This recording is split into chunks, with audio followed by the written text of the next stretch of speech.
Welcome to this explainer.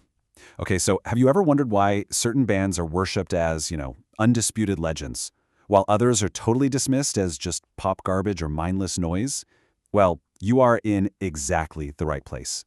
Today, we're going to literally peel back the layers of music journalism and reveal the hidden mechanisms that have engineered our cultural tastes over the last half-century. Get ready, because we're looking at how the music press didn't just report on culture, they manufactured the whole shebang. I mean, to give you a sense of just how totally vicious and shockingly visceral music criticism can get, let me share this incredible quote with you. A writer for the British music magazine NME described a heavy metal concert by saying the band was like a cockroach preserved in amber, playing to farsons and farsons of hairy, Larry, spandex-ass, testosterone-overdosed, mucho macho wannabe, alpha male, full-on, no Fackenbart, heavy metal bastards. Wow. Okay, that's not exactly an objective review of the music, is it? It's aggressive, it's deeply personal, and it paints this incredibly specific, derogatory picture of an entire group of people. So that brings us to this incredibly fascinating question that I really want you to ponder throughout this entire explainer. Who actually decides what music is good? Think about it. When you passionately defend your favorite artist, is that taste entirely organic? Or have cultural gatekeepers, like the writers behind that brutal quote we just heard, been actively engineering what you and I consider to be culturally valuable? Here is our roadmap for today. We'll cover the rise of music journalism, Rolling Stone meets the mainstream, NME and the class war, rockism versus poptism, and finally, manufacturing the rock gods. Okay, let's dive right into this. Section 1. The rise of music journalism and the origins of these tastemakers. Let's set the stage with a quick timeline here to get our bearings. Way back in 1952, the New Musical Express, or NME, launched the very first singles chart over in the UK, which instantly created a metric for what was popular. Fast forward a bit to 1967 in the States, and Rolling Stone magazine is founded. Then, as we roll into the 1970s, the musical landscape completely splinters with the massive rise of punk and heavy metal. And these milestones, they're absolutely crucial because they represent the exact moments when writers and critics realized, hey, we have the power not just to observe the charts, but to actually dictate the cultural conversation. Moving right along to Section 2, Rolling Stone meets the mainstream. So Jen Wenner founded Rolling Stone specifically to be a megaphone for the 1960s counterculture. And their brilliant innovation, a real game changer at the time, was combining rock music reviews with serious socio-political commentary. This completely elevated rock from some disposable teenage fad into an important, serious art form. But, to survive and actually grow into a massive cultural touchstone, Rolling Stone had to adapt.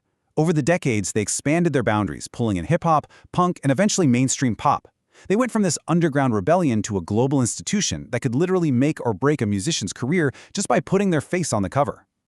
All right, shifting gears a bit for Section 3, NME and the class war, where we'll look at some underlying sociological biases. Now, what's really interesting here is this academic concept from sociologist Pierre Bourdieu. It's called the inscription process. Basically, it maps out exactly how cultural boundaries are drawn. It shows how a dominant group, which in our case is middle-class music critics, establishes its own superiority by assigning negative values to another group. Let's break these steps down from the source material. First up is categorization. This is where the critic labels a type of music and its fans, basically freezing them in a specific discourse. Next comes symbolic violence.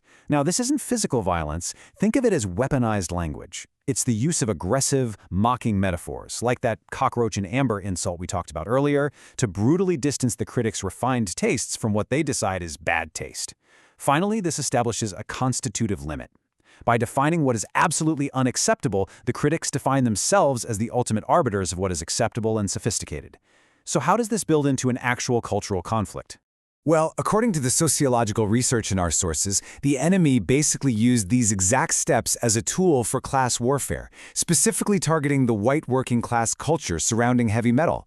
Middle-class critics viewed the crazy technical guitar solos of metal not as art, but as just empty virtuosity.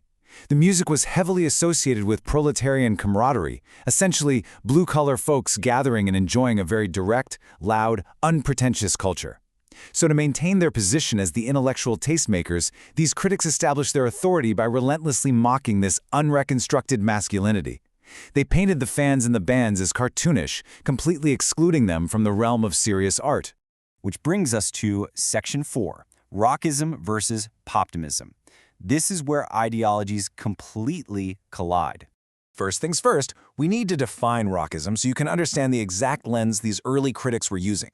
Rockism is the ideological belief that popular music absolutely must be sincere, raw, and fundamentally anti-commercial to have any artistic validity. Under this mindset, a true artist writes their own songs, plays their own instruments, and fiercely rejects the shiny, artificial machinery of the mainstream pop industry. And this comparison brilliantly highlights the clash between these two worldviews. On one side, the rockist ideal demands authenticity, depth, and sincerity. And let's be honest, historically speaking, it tended to heavily favor white male guitarists. On the flip side, we have the poptimist ideal. Poptimists argue, hey, we should embrace the synthetic, embrace the superficial and the performative. They celebrate diverse genres and unapologetically enjoy mass commerce. Poptimism suggests that a highly produced pop anthem can be just as artistically valid and culturally important as a guy playing an acoustic guitar in a dusty room. To see this poptimist view in action early on, check out this quote from pioneer music critic Ellen Willis. She pointed out that superstars like Bob Dylan and Janis Joplin didn't become legends purely because of their sound. She wrote that their public images were also aesthetic objects. Willis totally understood that the artificial pop surfaces of rock stars, their hair, their clothes, their carefully crafted personas, that was actually a crucial part of their art. It wasn't just a distraction from it. Now, juxtapose Willis's highly analytical, nuanced praise with this vicious critique from an NME review of the heavy metal band Iron Maiden. They called the band a fat and lumbering, bloated old Tyrannosaurus Rex, ridiculously overblown, thunderingly pompous. Ouch. Our sources highlight that rockist critics felt this fundamental need to destroy acts they deemed excessively macho or lacking the specific type of intellectual authenticity they valued. If the music didn't fit their narrow definition of credible art, they just used humor and outright hostility to completely delegitimize it. And finally, Section 5, Manufacturing the Rock Gods, looking at the lasting impact of all this. So the crucial point is really this. Through their writing, critics successfully transformed rock and roll from a disposable piece of youth commerce into a serious, heavily debated art form. They literally created the canon, that legendary list of landmark albums and artists that we are all told we simply must respect.